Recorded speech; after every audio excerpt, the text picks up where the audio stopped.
시편 39편 말씀. 내가 말하기를 나의 행위를 조심하여 내 혀로 범죄하지 아니하리니 악인이 내 앞에 있을 때 내가 내 입에 재갈을 먹이리라 하였도다. 내가 잠잠하여 선한 말도 하지 아니하니 나의 근심이 더 심하도다. 내 마음이 내 속에서 뜨거워져서 작은 소리로 읊조릴 때에 불이 붙으니 나의 혀로 말하기를 여호와여 나의 종말과 연한이 언제까지인지 알게 하사 내가 나의 연약함을 알게 하소서. 주께서 나의 날을 한 뼘 길이만큼 되게 하시며 나의 일생이 주 앞에 없는 것 같사오니 사람은 그가 든든히 서 있는 때에도 진실로 모두가 허사뿐이니이다. 진실로 각 사람은 그림자같이 다니고 헛된 일로 소란하며 재물을 쌓으나 누가 거둘는지 알지 못하나이다. 주여 이제 내가 무엇을 바라리요 나의 소망은 주께 있나이다. 나를 모든 죄에서 건지시며 우매한 자에게서 욕을 당하지 아니하게 하소서. 내가 잠잠하고 입을 열지 아니함은 주께서 이를 행하신 까닭이니이다. 주의 징벌을 나에게서 옮기소서. 주의 손이 치심으로 내가 쇠망하였나이다. 주께서 죄악을 책망하사 사람을 징계하실 때에 그 영화를 좀먹은같이 소멸하게 하시니 참으로 인생이란 모두 헛될 뿐이니이다. 여호와여 나의 기도를 들으시며 나의 부르짖음에 귀를 기울이소서. 내가 눈물을 흘릴 때에 잠잠하지 마옵소서. 나는 주와 함께 있는 나그네이며 나의 모든 조상들처럼 떠도나이다. 주는 나를 용서하사 내가 떠나 없어지기 전에 나의 건강을 회복시키소서. 아멘. 안녕하세요. 승리한산 가족 여러분 그리고 강성성경연구원 여러분, 오늘은 시편 39편 말씀입니다. 제목은 주여 내가 무엇을 바라리요 나의 소망은 주께 있나이다 라는 제목입니다. 이 말씀은 교회사에서 또 유대 민족들 사이에서 이 장례식에 읽혀지는 말씀으로 많이 적용되었던 부분이 있습니다. 그 이유는 우리가 인생의 마지막 때에 죽음 앞에 설 때 우리의 인생을 결산하면서 무엇이 가장 중요한지를 바로 보고 또 이것을 자손들에게 계승하게 하기 위한 것입니다. 특히 악한 자들의 공격 속에서 나의 삶의 모습이 어떠함을 보고 또 내가 공격받는 이유가 하나님 뜻 안에서 어떤 것인지를 바로 볼 수 있도록 인도하기 위한 겁니다. 즉 우리의 마지막 때를 교훈해 주시는 하나님의 말씀인 것입니다. 자, 이런 내용을 한 절씩 살펴보는 시간을 갖도록 하겠습니다. 1절에서 3절입니다. 여호와 앞에 침묵하는 시인의 모습입니다. 내가 말하기를 나의 행위를 조심하여 내 혀로 범죄하지 아니하리니. 우리가 시편을 통해서 가장 많이 확인했던 내용 중에 하나가 이것입니다. 내가 항상 무엇을 조심하는 삶을 사냐면 내 혀로 범죄하지 아니하는 삶을 산다는 것입니다. 악인이 내 앞에 있을 때 내가 내 입에 재갈을 먹이리라 하였도다. 여러분들, 악인들이 나를 까닭없이 공격하고 또 그 악이 만연함으로 우리 주위를 둘러쌀 때 우리는 어떤 생각을 하게 됩니까? 이 악과 싸우겠다는 생각이 더 먼저 나게 되죠. 이 악을 대항하여 이겨야 되겠다는 생각이 먼저 나죠. 이것은 어떻게 보면 현명한 방법처럼 보입니다. 사방에서 나를 공격하는데 내가 나를 방어하기 위해서 맞대어 싸우는 거, 내가 나의 가족들을 지키기 위해서 맞대어 싸우는 거, 그것이 어찌 잘못된 일이라고 할 수 있겠습니까? 근데 하나님은 그 안에서도 우리로 하여금 무엇을 보게 만드냐면 내 행위를 조심하여 내 혀로 범죄하지 않는 삶을 살아야 되는 것이 더 중요함을 얘기해 줍니다. 더군다나 이 말씀의 배경을 통해서 우리가 살펴보는 것은 무엇입니까? 사람들이 우리를 공격할 때, 죄인들이 우리를 공격하는 그런 때가 언제예요? 우리가 특히 38편, 37편 말씀, 이 주의 말씀을 보면서 항상 무엇을 봅니까? 악인들이 나를 공격함은 하나님께서 나를 심판하는 모습임을 우리 어제 말씀에서도 확인할 수 있었어요. 그래서 38편과 51편이 회개의 시로서 우리가 사모를 회개의 시로 시작해서 시편 말씀은 회개의 시로 끝맺음을 우리가 어제도 나눴었죠. 그렇기 때문에 악인들이 내 앞에서 나를 공격하면 때로는 하나님께서 나를 징계하시기 위해 악인들의 행사를 허용하시기 때문이라는 것입니다. 근데 그때 내가 주의해야 되는 게 뭐냐는 거예요. 그때 내가 주의해야 되는 게 뭐냐면 범죄치 않는 것을 가장 중요하게 생각해야 된다는 것입니다. 내가 잠잠하여 선한 말도 하지 아니하니 나의 근심이 더 심하도다. 내가 선한 말도 하지 않는다는 건 뭐예요? 내가 상대방을 향하여, 그 악인들을 향하여 때로는 내 무고함을 주장하는 상황이 있을 수도 있고, 두 번째는 오히려 어른된 입장에서, 오히려 더 지혜롭다는 사람 입장에서 나를 그렇게 공격하는 거 내가 수용하고, 이것이 또 때로는 하나님께서 나를 심판하시는 모습이고, 네 얘기에 분명히 빌미가 내가 있는 나의 죄된 것도 기억하지만 네가 사람을 그렇게 공격한다는 거, 네가 때로는 나에게 은혜를 받은 사람, 내가 사랑했던 사람들이 나를 공격하는 경우도 있잖아요. 네가 나에게 공격한다는 것은 이것은 정말 잘못된 것이다. 이런 일을 하지 말려무나 라고 오히려 선한 말로 그를 품는다는 자세로 얘기할 때도 있는데,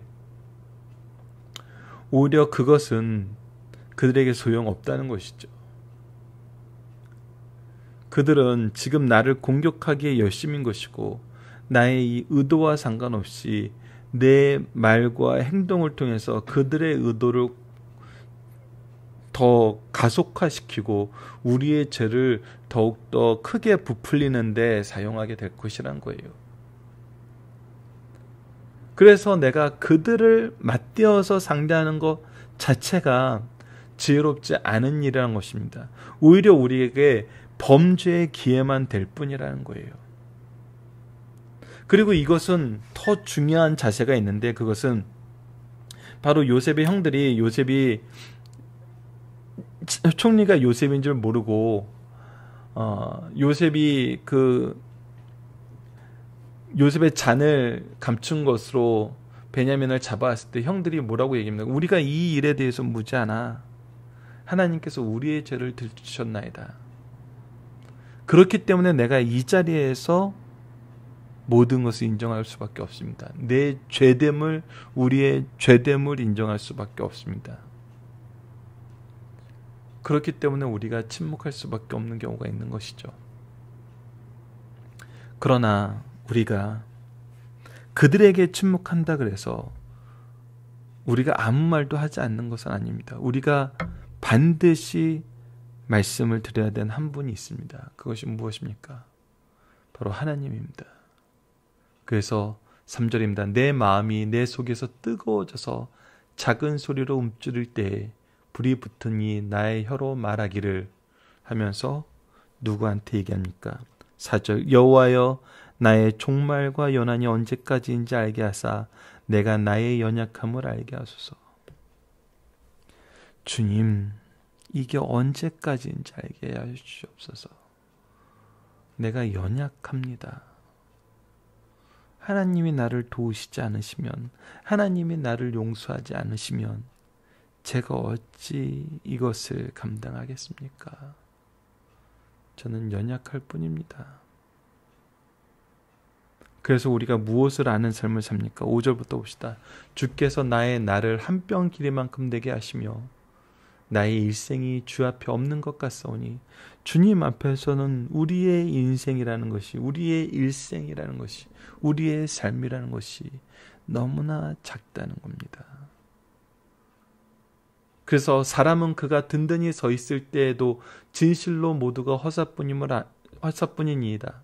그래서 우리가 든든히 섰다 하고 우리가 많은 것을 이루었다 하지만 그것은 이 역사의 시간 속에서 너무나 작은 것이고, 하나님의 능력 앞에서는 너무나 작은 것이고, 하나님의 계획 앞에서는 너무나 보잘것없는 자랑이었다는 거예요. 허사였다는 겁니다. 없는 것과 같다는 거예요. 6절입니다. 진실로 각 사람은 그림자같이 다니고 헛된 일로 소란하며 재물을 쌓으나 누가 거둘는지는 알지 못하나이다. 결국은 무엇을 뜻해요? 모든 것은 하나님의 뜻대로 이루어짐을,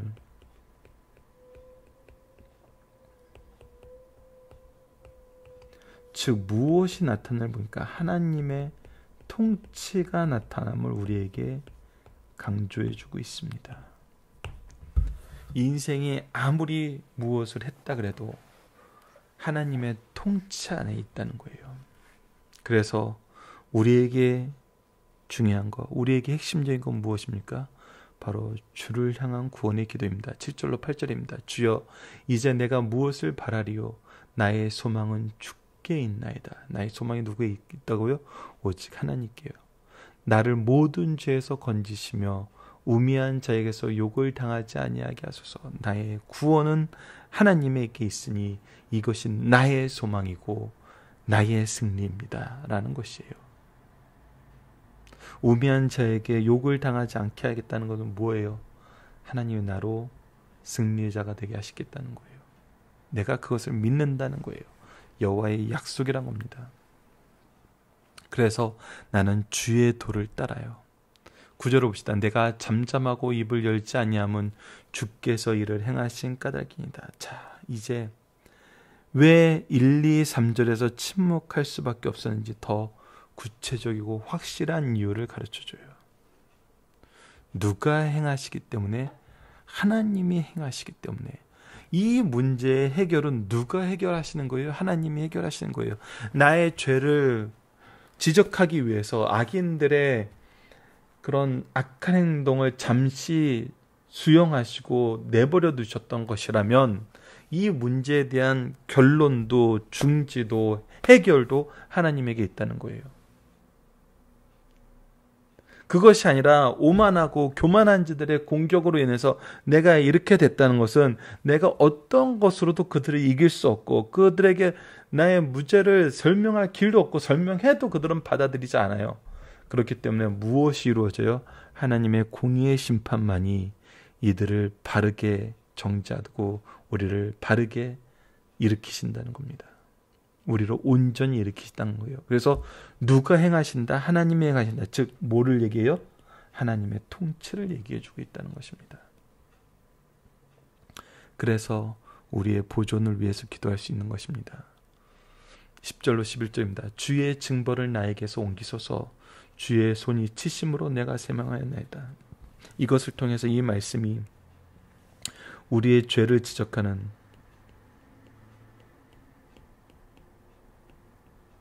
하나님의 심판이었던 걸 볼 수 있죠. 공의로운 역사였던 걸 볼 수 있어요. 그래서 주의 징벌을 나에게서 옮기소서. 주의 손이 치심으로 내가 세망하였나이다. 주께서 죄악을 책망하사 사람을 징계하실 때에 그 영화를 존목은같이 소멸하게 하시니 참으로 인생이라 모두 헛될 뿐이니이다. 하나님의 통치를 의지하지 않는 인생은 헛된 인생입니다. 하나님의 기업이 없는 인생은 헛된 인생이에요. 우리가 어제 말씀과 오늘 말씀 안에서 이것을 우리가 보게 됩니다. 그래서 다시 한번 우리는 무엇을 바라고 누구에게 기도합니까? 하나님께 기도하고 하나님께 구원을 바랍니다. 여호와여 나의 기도를 들으시며 오직 여호와 하나님만이 나의 기도의 대상이고 구원의 능력에 주시며 이 세상을 통치하시는 창조의 하나님이세요.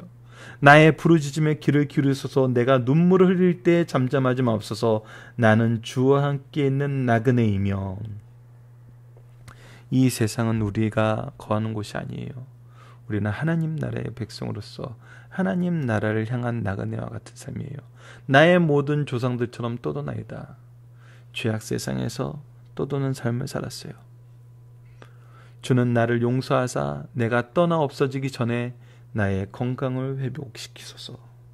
그래서 오직 하나님께 나의 본질적인 모습과 이 죄악의 무서움과 하나님의 심판과 구원을 의지하는 이 마음은 하나님께 나를 용서하시고 나를 회복시키시소라는 이 두 가지 핵심적인 기도로 연결된다는 것입니다. 용서하시고 회복시키소서. 이 놀라운 은혜가 우리 승리한산 가족 여러분들에게 그리고 강성성경연구원 여러분들에게 이번 한 달도 충만하길 기도합니다. 본문 묵상하기를 보도록 하겠습니다. 악인들 앞에서 성도들의 삶의 태도는 어떠한가요? 잠잠하였다는 것입니다. 그들과 맞대어 싸우면서 죄를 범하기를 원치 않는다는 거예요. 분과 노와 불평을 통해서 악을 토하지 않았다는 거예요. 이번 악인들의 앞에서 성도가 힘써 나가는 삶은 모습은 무엇입니까? 하나님께 얘기하는 삶, 하나님께 간구하는 삶. 다윗은 자신의 삶을 통해서 무엇을 경험하고 전하나요? 인생은 허사라는 것을, 하나님의 통치만이 온전하다는 것을 경험하고 전하게 됩니다.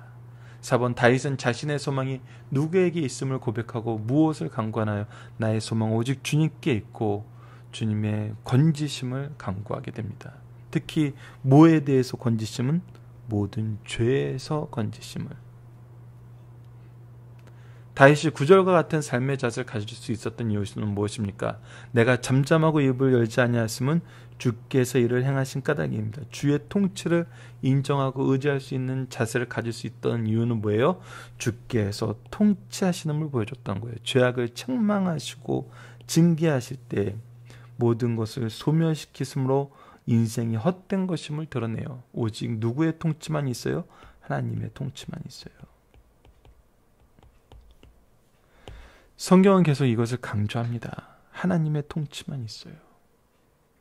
우리는 인정하지 않고, 우리가 인정하고 인정하지 않든 상관없어요. 세상이 인정하든 인정하지 않든 상관없어요. 왜? 이것이 사실이니까. 이것이 사실이니까. 실질적인 통치를 우리에게 보여주고 경험하게 하시고 이것을 통해서 우리를 구원하시니까. 여호와여, 나의 기도를 들으시며 나의 부르짖음에 귀를 기울이소서. 하나님께서 나에게 기도에 응답하시고 우리가 눈물 흘릴 때 위로해 주시고 우리가 나그네와 같은 삶을 사나 하나님의 보호하심에 있음을 알게 하세요. 그래서 내가 주님의 행사를 의지하게 된다는 겁니다. 그리고 주님은 뭐 하세요? 나를 용서하시고 회복시키신다는 것입니다. 중심사절을 보도록 하겠습니다. 시편 39편의 시제는 악인 앞에 침묵하고 하나님 앞에서 입을 열라이며, 표제는 다윗의 시 인도자를 따라 여두둔 형식으로 부르는 노래입니다. 여기서 여두둔은 다윗 시대 악사로서 아삭과 헤만과 같은 인물입니다. 이 시는 현대에 와서는 일부 교회에서 장례식 때 낭독하는 말씀입니다. 시 38편이 범죄로 인한 하나님의 징벌과 인간의 고통을 주제로 다룬 반면 시 39편은 죽음의 문제 앞에서 인생의 허물을 주제로 하기 때문입니다. 자, 첫 번째입니다. 인생의 무의미함과 하나님을 바라는 소망의 절대성을 말하고 있습니다. 인생이란 무엇입니까? 허사일 뿐입니다. 살아가려고 발버둥치는 악의 다툼이란 무엇입니까? 그것도 허사일 뿐입니다. 부귀영화의 정체란 무엇입니까? 그것도 허사일 뿐입니다. 그러나 이런 무의미한 삶을 초월하여 성도는 하나님을 바라봅니다. 인생을 스스로가 바라보고 이 세상에서 찾을 때는 모든 것이 허사입니다. 그러나 하나님을 바라볼 때 이것은 하나님의 창조세계의 질서에서 우리에게 주어진 놀라운 은혜임을 경험하게 된다는 것입니다. 무엇이 은혜입니까? 하나님의 통치 안에서 우리를 용서하시고 회복시키시는 이 구원이 은혜임을 우리가 분명히 보게 됩니다. 이때 모든 성도는 자연스럽게 주여 내가 무엇을 바라리요? 나의 소망은 주께 있나이다 라고 고백하게 됩니다. 아멘. 이번 성도들이 이 세상에 살면서 당하는 고통은 크게 두 가지입니다. 원수들이 가하는 박해가 있고 질병이 있습니다. 시인은 견디기 어려운 역경 속에서 섣불리 하나님을 원망하는 죄를 범치 않으려고 침묵하기에 힘썼어요. 이렇게 인내하는 것은 자신이 당한 고난을 하나님의 징계로 보았기 때문입니다. 모든 성도들은 자기의 뜻대로 인생을 살면 부끄러움을 당하나 하나님을 믿고 바라며 살면 부끄러움을 당치 않고 당하지 않음을 경험하게 된다는 것입니다. 마지막 세 번째입니다. 자기 소망이 주께 있음을 확신한 성도들은 그 어떤 환경에서도 주께 기도하게 된다는 것입니다. 시인은 역경에 처할 때 기도하고 부르짖고 눈물을 흘리며 애원합니다. 성경에는 눈물의 호소에 늘 응답이 있었음을 보게 됩니다. 이러한 기도는 나그네의 자세와 심정으로 하게 됩니다. 우리에게 주신 영원한 세계에 비하여 이 땅의 삶은 나그네의 삶이지만 이 나그네의 삶이 끝나기 전에 주의 징계도 끝나기를 소망하는 시인의 간절한 기도를 우리는 오늘 말씀에서 확인할 수 있었습니다. 살펴보기 정답, 특히 매튜 헨리가 말한 5가지 인생의 허사, 여러분들 이 부분은 토요 가정예배의 원고가 실려 있습니다. 그래서 살펴보기 정답을 보셔도 되고 토요 가정예배를 보실 수도 있습니다. 그래서 이 부분은 우리가 좀 더 묵상할 내용이 많으니까 여러분들 가정예배를 통해서 또 자녀들과 이 내용으로 기도하고 또 권면하고 축복하실 수 있었으면 합니다. 적용안입니다. 악한 세상에서 우리가 하나님의 질서 안에서 어떠한 자세를 취해야 함을 배웠습니다. 무엇이었습니까? 오히려 맞대어 싸우지 않고 잠잠하며 하나님께 기도하는 거였습니다. 이것을 우리는 사회에서 어떻게 하게 적용할 수 있나요? 이때 주의할 것은 무엇인가요? 저는 최소한의 적용으로 몇 번 말씀드렸지만 우리가 어떤 민주주의적인 행동을 할 때 꼭 그런 행동에 앞서서 먼저 기도하기를 권면합니다.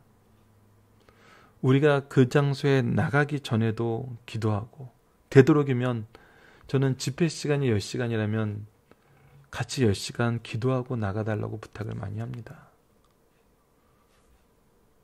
그래서 이것을 통해서 우리가 하나님께 의지하는 삶, 그리고 하나님의 의지하고 우리가 법과 질서 속에서 행동하는 것을 통해서 하나님의 일하심을 확인하는,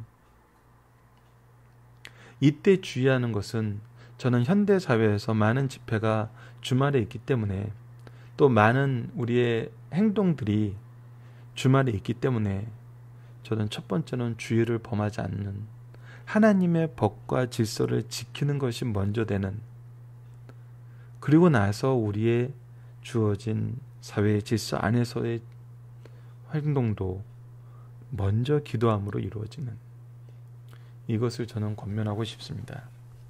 각자 이 부분에 대해서는 새롭게 적용할 수 있는 분도 많을 것입니다. 이 부분 한번 나눠보시고 가족들 안에서 또 이렇게 소그룹 안에서 이 내용을 가지고 기도함으로 한번 적용해 보시길 바랍니다. 하나님 우리에게 어떤 소망을 주십니까? 오늘 우리에게 마지막 주셨던 용서와 회복의 희망, 이것이 우리가 인생을 살면서 항상 경험하는 것입니다. 용서와 회복의 신앙, 이것을 우리 가족 여러분들, 승리한사 가족 여러분들도, 강성성경연구원 여러분들도 더 풍성하게 누리기 기도합니다. 말씀을 기초로 기도하기를 통해서 마치겠습니다. 하나님, 과거에 비해 우리가 민주화된 사회, 언론의 자유를 통해 많은 것을 공유할 수 있는 사회에 살면서 많은 보호장치를 허락해 주심을 감사합니다. 그러나 세상 속에서 우리는 여전히 연약하며 어떤 무기도 없는 양과 같은 상태임을 더욱 깊이 경험합니다. 오직 주님만 의지하며 주님께 간구하오니 우리를 지켜주시고 함께하여 주시며 건져 주옵소서. 그리고 우리를 통해 인생이 역사하시는 하나님을 보면서 세상의 허사를 경험하는 것이 얼마나 어리석음을 깨닫고 오직 하나님을 의지하게 하여 주소서. 예수님 이름으로 기도드립니다. 아멘.